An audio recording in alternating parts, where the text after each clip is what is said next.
Olá, seja bem-vindo a mais um programa Ponto de Vista, o seu espaço na imprensa alagoana para falarmos sobre saúde, essa área essencial para a nossa existência. E eu tenho certeza que você tem acompanhado o grande número de profissionais que já passou por aqui mostrando como é amplo esse rol de atuação na área da saúde. E hoje nós temos aqui no estúdio uma representante dos biomédicos. A gente vai falar um pouco mais sobre essa profissão e sobre a área de atuação. Eu recebo aqui a doutora Mônica Lira, que vai nos fazer essa introdução e depois cairemos para um campo de atuação mais prático, mais o seu campo de especialização, que é a área relacionada também à estética. Seja muito bem-vinda ao nosso programa, doutora. Muito obrigada pelo convite, é um prazer enorme estar aqui com você, passar um pouquinho para o público, para o nosso público aí, marcelense alagoano, que nos assiste, falar um pouquinho da nossa profissão que é tão linda e pouco conhecida.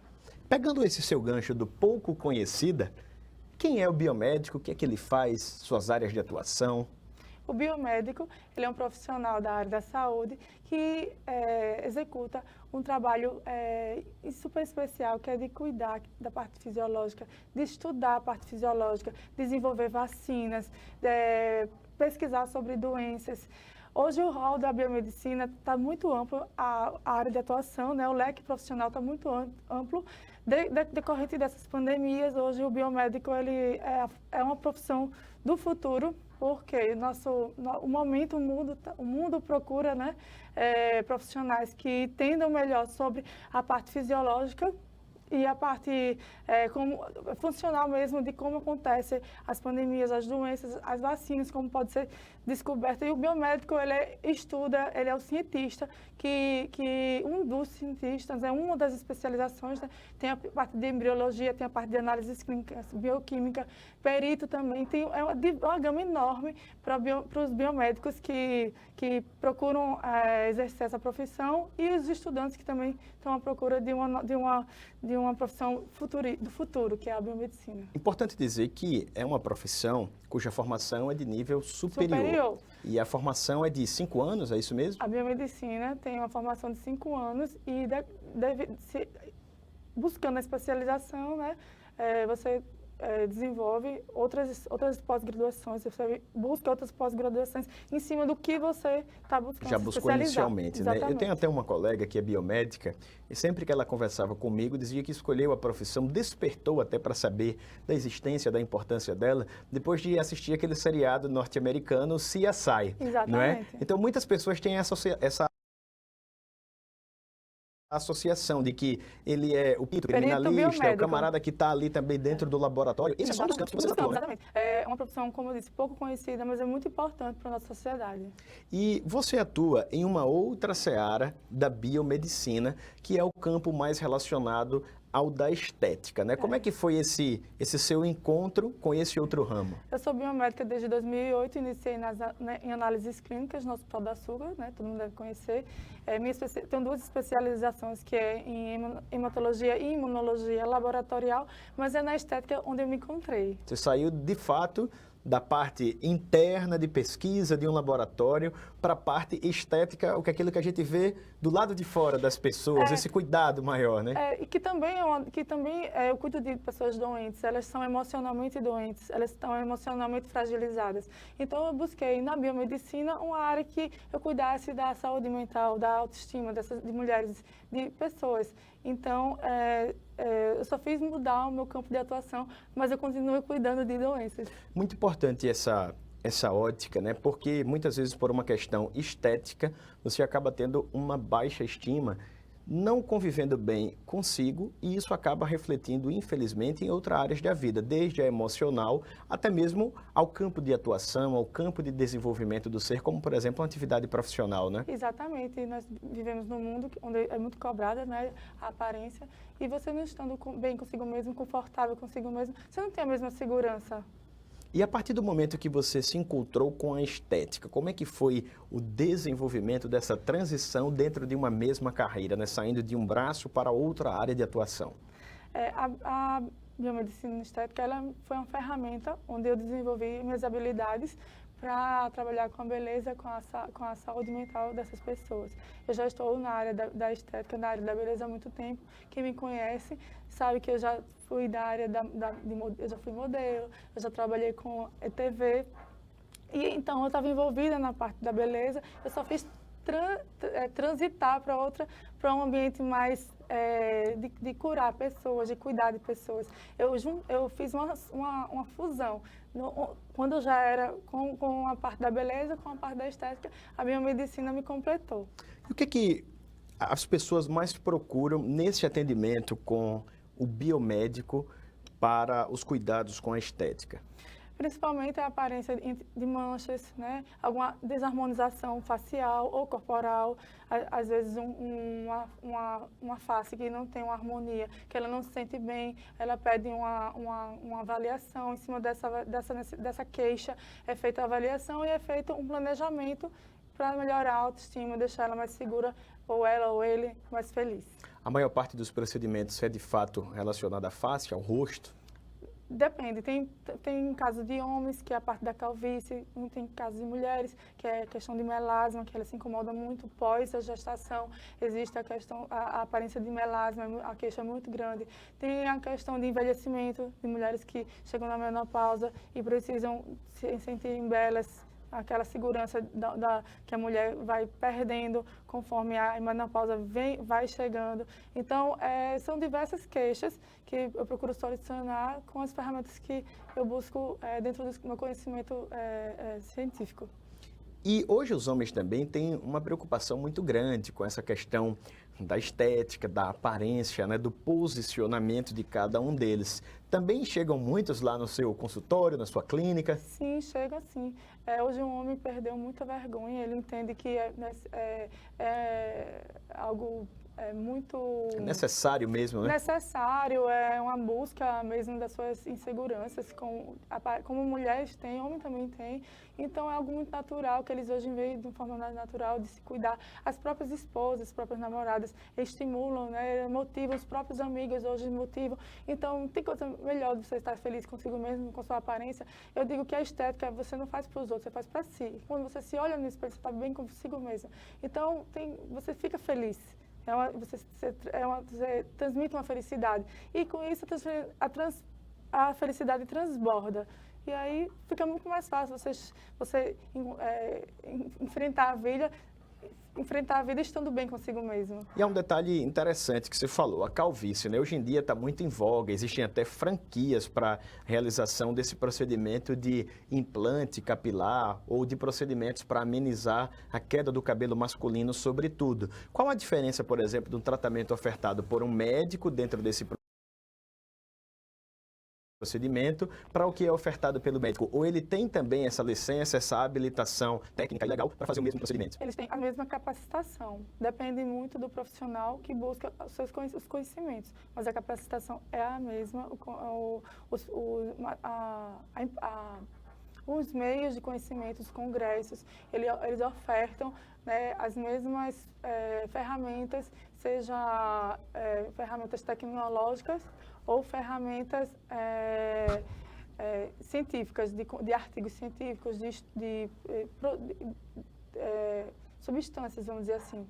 E um outro fato interessante também que eu observo na questão dos homens, por exemplo, é essa questão da harmonização facial, né? A gente vê que muitos profissionais de TV, por exemplo, atores, acabam sendo notícias porque adotam esses procedimentos, né? Como é que no final das contas ele é feito por um biomédico também? É do mesmo modo que acontece lá com o médico, com outros profissionais, a exemplo do fisioterapeuta que também pode, né? Sim.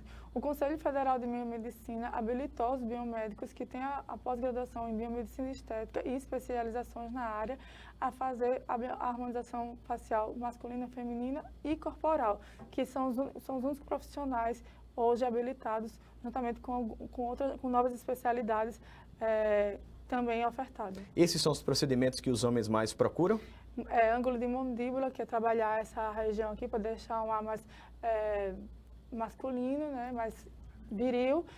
Também o queixo, alguns homens eles procuram ter um queixo mais projetado para dar mais masculinidade. Também tem a questão do botox, que deixa um ar mais descansado, como o preenchimento de olheira, que alguns homens têm um pouco de olheira e também deixa aquele ar pesado. São diversas ferramentas que nós temos para deixar um homem mais satisfeito consigo e pronto para o mercado, pronto também para um novo relacionamento.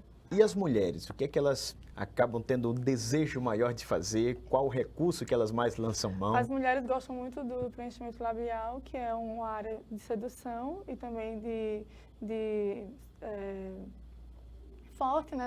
Nas mulheres, o lábio é um ponto do rosto que chama muita atenção. Então, o preenchimento labial é um dos carros-chefes assim, da harmonização. E quanto, em média, eu tenho de desembolsar?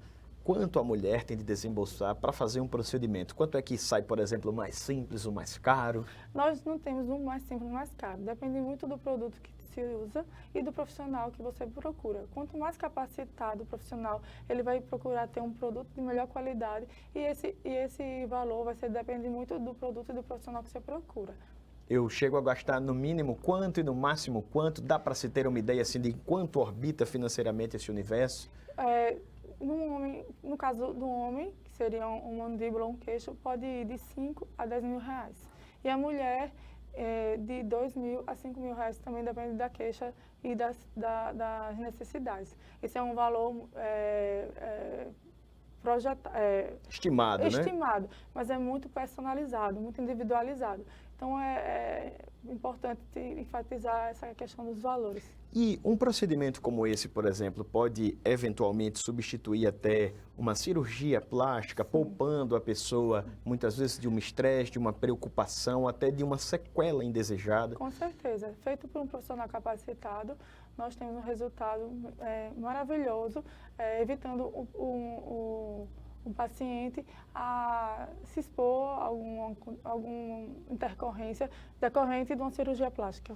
A indústria da beleza, ela tem uma crescente constante, né? Sobretudo depois desse período de pandemia, até durante a pandemia, houve um aumento com o autocuidado, até um apelo mesmo da indústria da propaganda, para que as pessoas dedicassem um pouco mais desse tempo que acabou ficando ocioso enquanto havia a reclusão, a restrição de circulação. Você percebe também no consultório, na clínica, que há um aumento por essa procura depois da pandemia? Sim, as pessoas começaram a aparecer mais em vídeo, né? Ficou muito mais comum você falar com as pessoas pelo telefone, né? Então as pessoas queriam estar confortáveis ao se ver nas telas. E com isso a harmonização teve uma grande parcela, né, positiva para as pessoas se sentirem melhor ao se ver nas telas. E como é que é esse contato inicial que você tem com o paciente? A pessoa procura o seu consultório e diz, olha, doutora, eu queria fazer o procedimento tal. Às vezes algumas pessoas acham que é só chegar e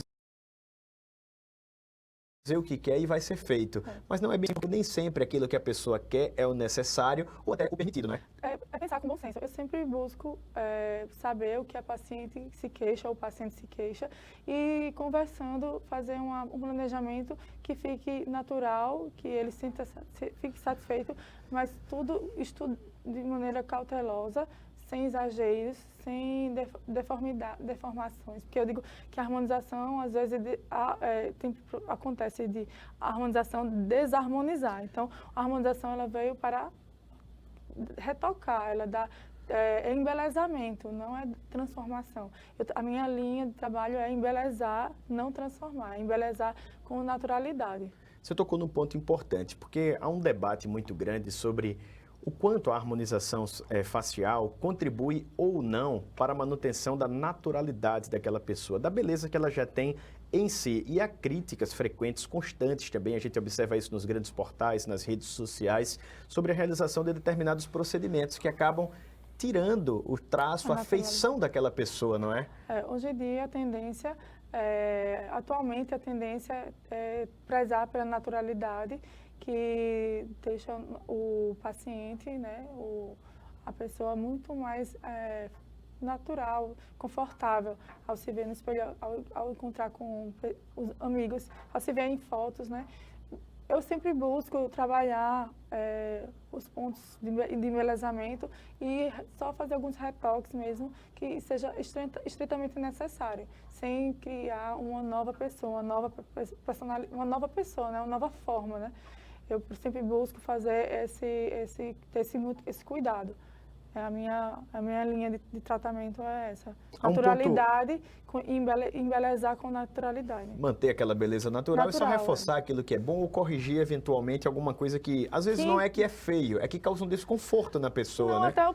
Até o processo de envelhecimento mesmo, que é algo muito natural, eu procuro retardar, procuro desacelerar, eu procuro tratar também, porque é muita queixa de flacidez, né? Às vezes você tem uma flacidez pós-bariátrica, que você emagreceu, perdeu muita gordura e o seu rosto fica muito abatido. Então, existem tratamentos para cuidar da flacidez, existe a questão de deformidades devido a uma paralisia facial.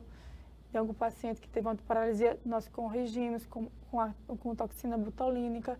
Existe deformidade óssea, nós corrigimos com ácido hialurônico. Então, a estética, ela é além da beleza, ela também tem a questão da simetria. Da funcionalidade. Né? Eu tenho um paciente que tem uma atrofia nessa região da fossa piriforme, nessa região narina, onde eu corrigi. Hoje ela é uma moça muito mais confiante, uma jovem muito mais confiante. Não foi preciso fazer cirurgia, só com a própria harmonização. Ela não precisou passar por uma cirurgia extremamente agressiva, de quase 1 ano de recuperação. E hoje ela é uma moça que tem uma jovem de 18 anos de idade, mas está confortável, se vê no espelho, a se relacionar, a sorrir. Então, a estética, a biomedicina estética, a estética veio também com esse carinho, né? Olhado com carinho, não só olhar a questão da beleza É o cuidado mesmo com o indivíduo, né? Com o ser. Exatamente. Como é que, assim, a questão reconstruir, né? Uma reconstrução, né? De uma nova... Da própria autoestima, né? Exatamente. Como é que é a permanência desses procedimentos? Há alguns que têm, por exemplo, uma certa duração, outros que são permanentes, alguns que precisam ter uma manutenção mais corriqueira. Meus tratamentos são sempre temporários, porque o nosso organismo é dinâmico. O que quer dizer dinâmico? Ele acompanha o tempo. Então, tudo que é permanente, existe um certo perigo. Né? Excesso, questões de acidentes, que é preciso fazer uma prótese, que tem que ser algo permanente. Mas no caso da estética, é importante ser temporário, porque a gente tem que acompanhar o tempo, né? O envelhecimento dessa pessoa. Então, existem tratamentos que duram 6 meses, de 4 meses a 6 meses, tem outros que duram de 8 meses a 1 ano. Depende muito da estrutura que é necessária para harmonizar, para recuperar ou desacelerar. É interessante esse ponto porque, já que a proposta é acentuar aqui, é esteticamente mais agradável e amenizar aquilo que pode trazer algum incômodo, o próprio envelhecimento vai mudando as nossas linhas de expressões, muitas vezes até o formato do rosto, não é que ele vai ficar totalmente transformado, mas tem pessoas que tinham um rosto um pouco mais arredondado, vão envelhecendo, emagrecendo um pouquinho mais, acabam tendo curvas, traços mais acentuados e eu acredito que talvez seja necessário acompanhar também essa dinâmica, né? Exatamente, nós chamamos de gerenciamento do envelhecimento. Temos 3 pilares que é esse gerenciamento, que são o envelhecimento ósseo, o envelhecimento muscular e o envelhecimento cutâneo. Então, é necessário fazer o gerenciamento desses 3 pilares para acompanhar e desacelerar e envelhecer bem. Nós não estamos parando no tempo, nós estamos desacelerando para envelhecer bem, para chegarmos aos 70, 60 anos bem. Se olhar bem, se olhar no espelho, está bem em um ambiente com outras pessoas, que acontece muito das pessoas não está se sentir confortáveis. Eu estou me sentindo tão velha, eu estou me sentindo tão acabada. Às vezes começa a não querer sair mais de casa porque se sente mal. Então, assim, Você recebe muitas queixas dessa por lá, por exemplo? Muita.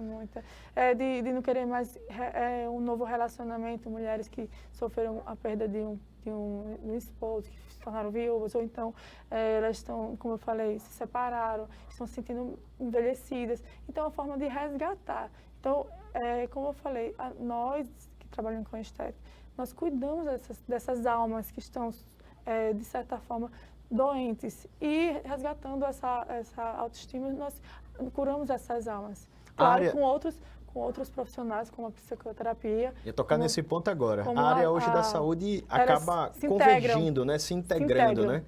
Você recebe muitos encaminhamentos, por exemplo? Nós temos que entender que nós somos um time. Nós devemos nos integrar e não nos isolar. Né? Nos integramos, fazemos o papel que nós escolhemos fazer, que são curar pessoas. Quem mais indica, por exemplo, a ida de um paciente para o atendimento com o biomédico? É um médico, é um psicólogo que está lidando muitas vezes com uma pessoa que tem uma frustração, um incômodo, que precisa de uma injeção de ânimos, digamos assim, para se sentir mais confortável? Eu acredito que cada um faz seu papel na sociedade, de encaminhar para o outro. Quando entramos na área da saúde, nós queremos curar nosso paciente.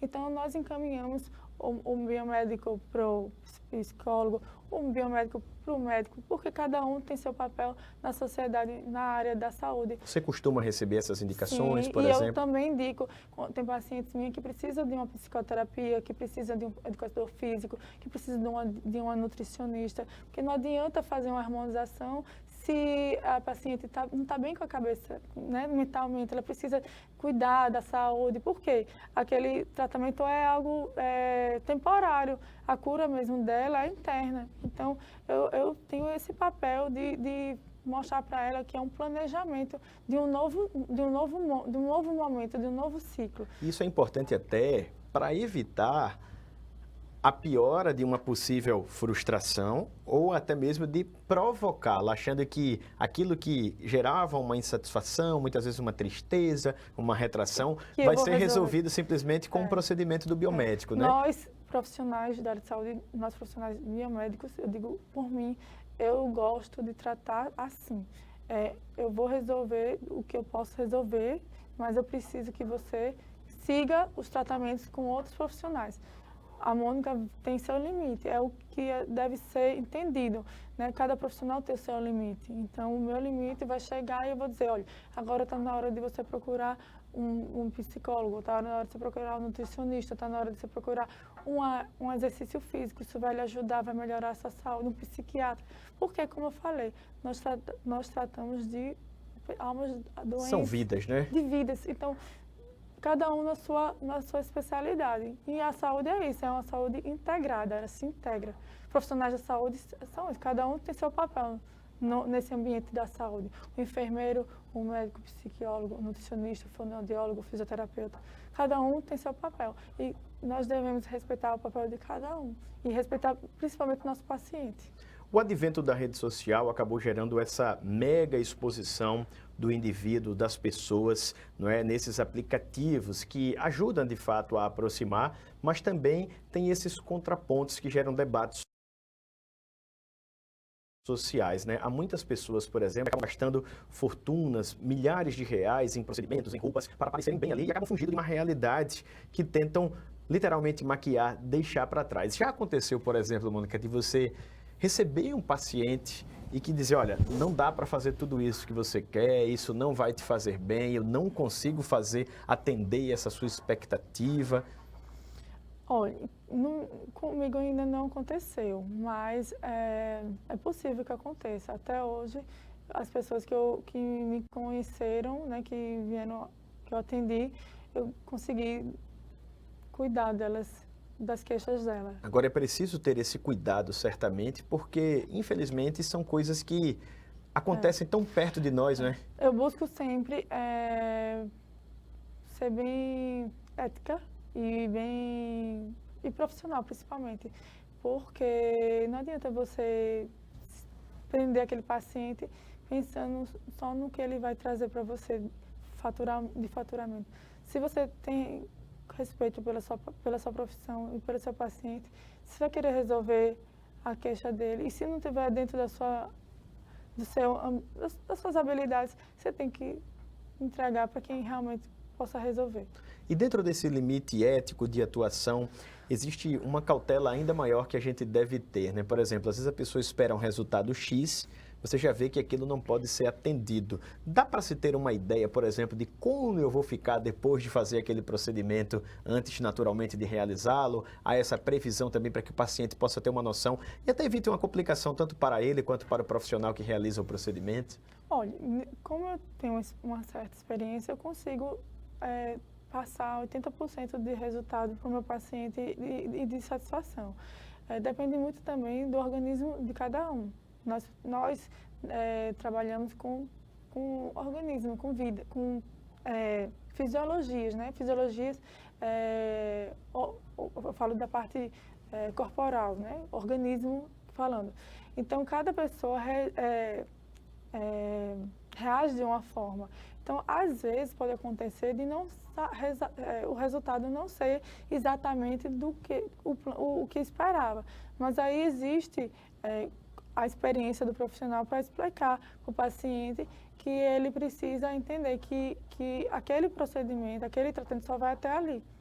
Entendeu? E quais as dificuldades? Às vezes tem pacientes que não desenvolvem como esperamos, mas pela experiência do profissional, ele já sabe. Eu já digo, olha, tal procedimento, a gente vai chegar até aqui. Sim. Entendeu? Só vai chegar até aqui. Não vamos chegar até ali, até porque tem paciente que quer a boca da Angelina Jolie. Não vai, porque a Angelina Jolie tem um desenho, tem um natural, design. Né, do corpo dela. Do corpo dela. Não vai entregar uma boca da Angelina Jolie. Não adianta você colocar uma foto no seu Instagram dizendo para o seu paciente que ele vai ficar igual a Angelina Jolie. Não vai, cada pessoa indivíduo é único, né? Cada pessoa é única, então não tem como repetir aquilo ali, não tem como fazer igual. Nem os gêmeos são idênticos, tanto idênticos assim. Você vai para o genoma dele, para o DNA, ele é diferente, então não tem como ser idêntico. Cada corpo é de um jeito, cada pessoa é de um jeito, cada um tem sua forma. Então, nós tentamos entregar o melhor, né, dentro do nosso conhecimento, da nossa capacitação para esse paciente e, graças a Deus, ele fica muito feliz com o resultado.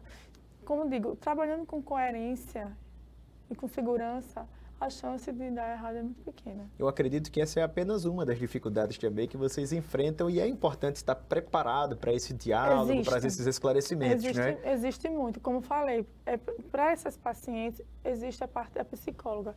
Eu às vezes, entro como psicóloga dessas pacientes para explicar para elas, olha, que esse resultado é para aquele paciente.